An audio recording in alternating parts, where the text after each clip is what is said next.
It is Orlando City.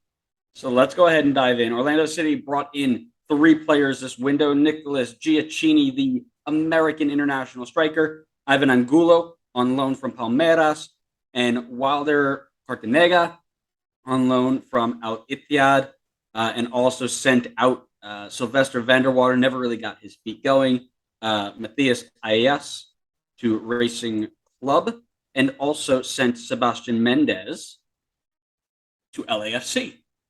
Instant thoughts right now. What do you got?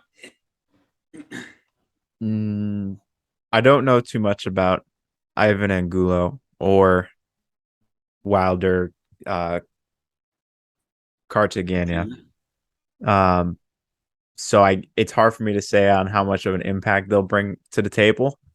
But assuming that they're not like some hidden superstar that I just don't know about, I would say not a ton has changed for Orlando.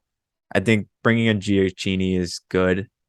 Uh, if Pato is hurt, which I think you'd said he was, right? Or is he not?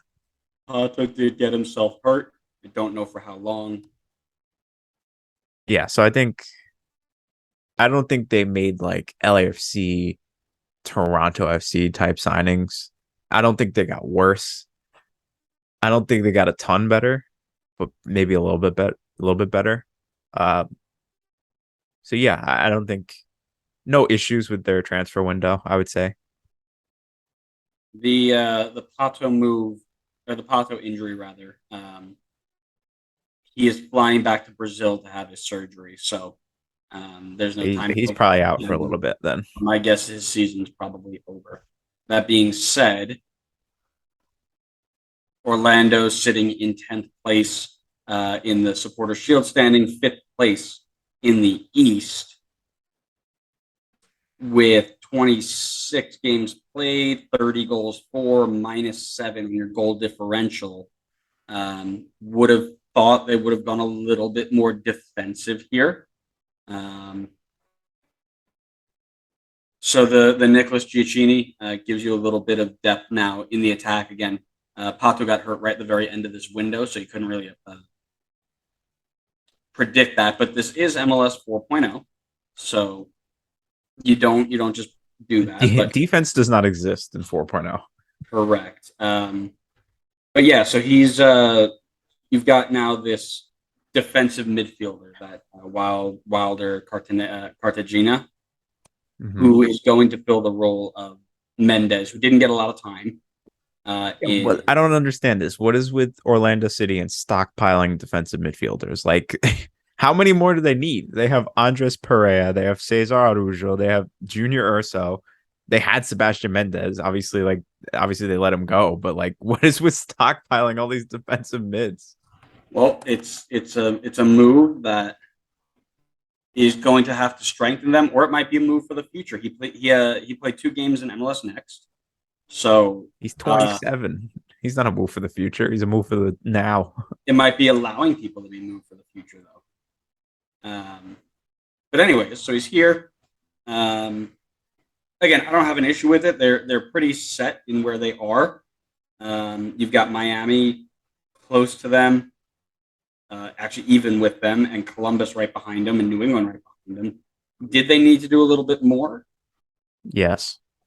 Probably. I'm gonna go ahead and say that this was a failure of a window. I thought they would have gone a little bit more defensive. Um, right, you've got holes. You've really got one left back, a couple of right backs, but none of them are really. You've got I can't believe they don't have another left back. They had one left back since like the end of last season, and they just haven't brought someone in. so they can go ahead and throw Schlegel out there. And I know they have done so, but But why I don't you do, just get a proper left back? I Like I don't. do, How hard could that be? yeah, and they apparently that's the way they're going to go with it. I'm not gonna argue it. I would have liked to see a little bit more defensive there. You know, you've got Antonio Carlos, Robin Janssen, who have been fantastic this year. Um, Yeah, but but the that's like it. There's no depth. right, so you would have liked to see a little bit there. But again, not a terrible window. I think Giacchini provides a different level of attack to um, players like Benji Michel or Tetsuo Akindele. It's just a different level that he can bring. And then Ivan Angulo on loan from Palmeiras. The Brazilian system turns out attackers like, I don't know. Give me a good comparison.